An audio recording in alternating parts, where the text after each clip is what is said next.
Donc nous continuons avec le dossier 3, qui est le cas d'un patient de 69 ans qui vient d'être opéré de la vessie et qui, en post-opératoire, présente une dyspnée qui s'est récemment majorée. Gros fumeur, suivi pour de l'emphysème. Donc vous avez clairement à l'examen des signes droits, turgescence jugulaire, reflux pathojugulaire. Et vous avez aussi ce qui ressemble à un état de choc avec 7,3 de tension, une désaturation et des marbrures. Voilà. Donc vous avez un état de choc associé à un état d'insuffisance ventriculaire droite et on vous demandait quels sont les diagnostics possibles. Donc il y en a 4. Celui qu'il ne fallait pas rater, c'était l'embolie pulmonaire massive. Il y avait aussi l'infarctus du myocarde étendu au ventricule droit. La tamponnade, qu'elle soit liquidienne ou gazeuse. Et vous aviez tout à fait le droit d'avoir un patient qui avait une insuffisance ventriculaire droite préexistante pour une cause chronique et ajouter par-dessus un état de choc qui soit septique ou anaphylactique par exemple. Donc, un état de choc, devant un état de choc, il ne faut pas vraiment réfléchir, il faut traiter. Donc, comment on traite? On l'hospitalise, c'est une urgence bien sûr. Il faut lui mettre une voie veineuse de bon calibre. Le plus souvent, en fait, on mettra une voie centrale. Il faut le monitorer. Et donc, devant un état de choc, encore une fois, il ne faut pas réfléchir. Il faut perfuser les patients. Il faut remplir les patients. Il faut faire ce qu'on appelle une expansion volémique. Donc, remplir les patients. Vous pouviez utiliser des solutés macromoléculaires, le plasmion par exemple, mais le sérum Phi est tout à fait possible. Donc, le mot que j'attendais, c'était expansion volémique. Il faut libérer les voies aériennes supérieures parce qu'il était en désaturation et l'intuber. On sait que plus les patients conscients en état de choc, quand ils désaturent, ils ont tendance à augmenter leur mécanique ventilatoire et vient un moment où ils s'épuisent. Et là, c'est là qu'ils font l'arrêt cardio-circulatoire. Donc, il faut d'emblée prévenir ça en intubant et en ventilant le patient. La sonde urinaire. En fait, la sonde urinaire, c'est surtout pour vérifier la diurèse et ça donne une bonne idée de l'hémodynamique du patient.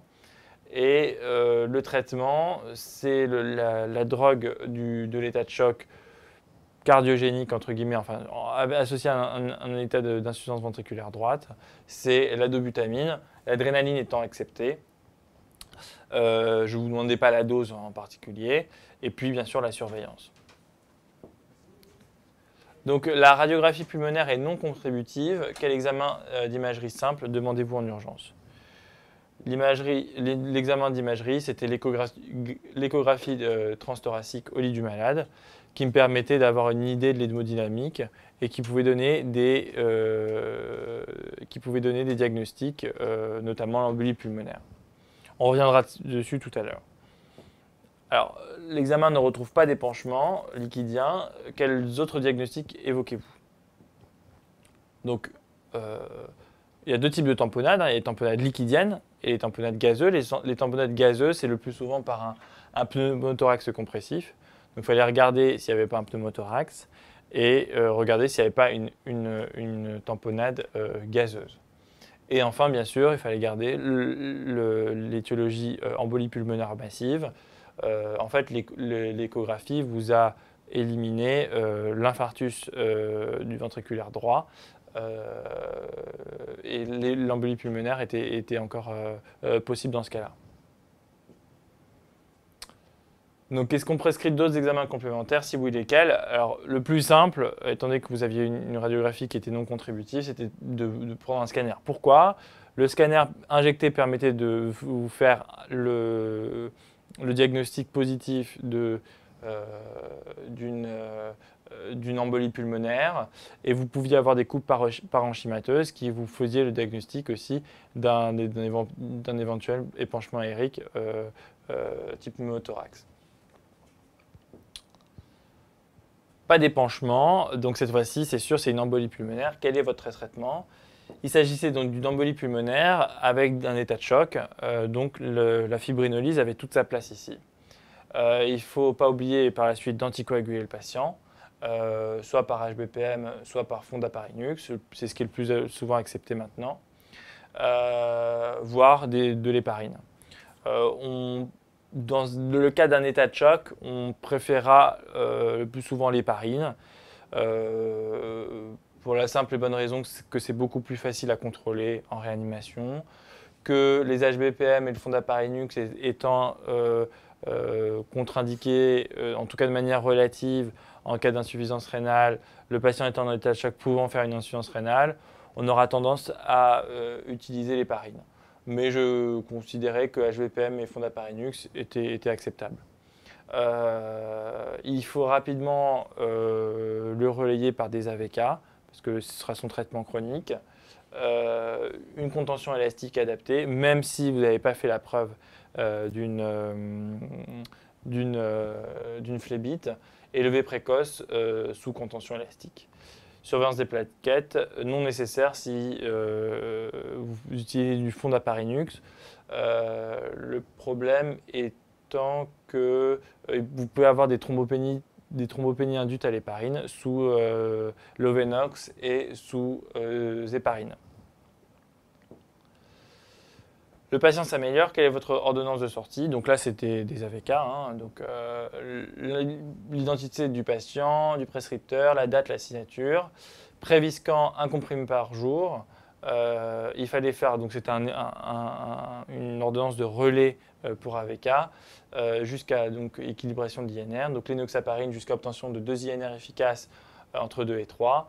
Une ordonnance de pratique des injections par une infirmière diplômée d'État, et puis une ordonnance d'INR tous les 2 jours, puis à intervalles réguliers jusqu'à obtention d'un INR efficace. Que dites-vous au patient concernant son traitement? Donc c'est toujours pareil, quand on vous demande de dire quelque chose à un patient, c'est quels sont les risques, quels sont les bénéfices et comment ça se passe. Donc, l'intérêt des AVK dans ce cadre-là, c'est surtout d'éviter les récidives. Et on reviendra dessus. Vous pouvez éviter un cœur pulmonaire chronique post-embolique. Je vous expliquerai par quel mécanisme. Les inconvénients, évidemment, des AVK, c'est le risque de saignement. Il faut dire comment ça se passe. Donc, que la durée de traitement pour une embolie pulmonaire, c'est 3 mois. Éviter les activités à risque, proscrire les intramusculaires, nécessité d'une bonne observance des traitements et des INR, bonne tenue du carnet, conduite à tenir en cas de surdosage AVK, régime sans vitamine K. Alors, on pouvait rétorquer à ce dossier le fait que les patients qui sortaient de cancer avaient une résistance aux AVK, et qu'on pouvait uniquement utiliser l'héparine, enfin au moins le Lovenox. Alors, je ne suis pas du tout contre ça. Si c'était noté dans le dossier de telle manière et si c'était explicité dans le dossier, je comptais tous les points. Le dosage des dimères aurait-il eu un intérêt dans ce cadre-là? C'est un peu la même chose que pour la troponine dans le dossier numéro 1. Vous aviez un diagnostic assez clair d'embolie pulmonaire.